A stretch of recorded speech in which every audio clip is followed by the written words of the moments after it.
I, Valmek, King of Goma, shall tell you the tale of the blackest period in my kingdom's history.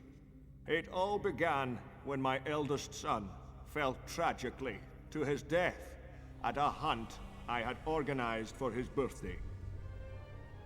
Overcome with grief, my wife Antia and my youngest son, Phileas, were prepared to try anything to bring him back. They secretly turned to the forces of evil, believing they could defy death, and, blinded by my own grief, I did not discover their plan until it was almost too late.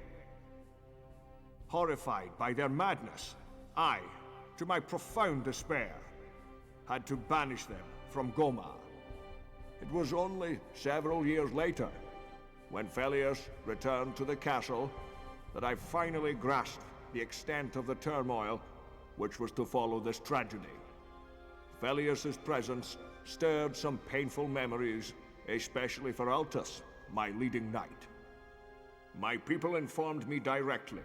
After the funeral vigil, Phileas had taken my dear Sedan's remains to Antia's chambers. Intrigued by this act, I decided to visit the Queen, accompanied by my chief swordsman, Melchior, father of Altus. It was thus that I discovered my wife's dark intentions.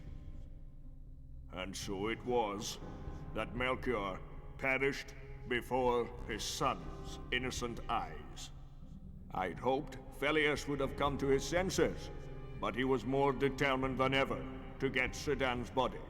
Forgiveness was impossible, and yet again, I was forced to drive him from Goma. He looked at me with an evil eye and swore he would see to my downfall. I sent my royal spy, Xiaomi, to follow his trail and discover any designs on my future. Dear Orion, our kingdom's wizard, gave Xiaomi a magical pendant, through which all that took place was revealed. It was thus we followed Xiaomi's journey intently for many days, until, terror-stricken, we realized the might of Antia's power, and of her threat to Gomar. All were shocked by the speed at which this wrath was consuming our kingdom. I was among the first of Antia's victims. Our salvation lay in the hands of Orion, who had saved Altus and Xiaomi. He explained they were to capture the souls of those under the spell in a magic file, and then, to reverse the curse, they were to return to where it had been delivered. So began the search for souls.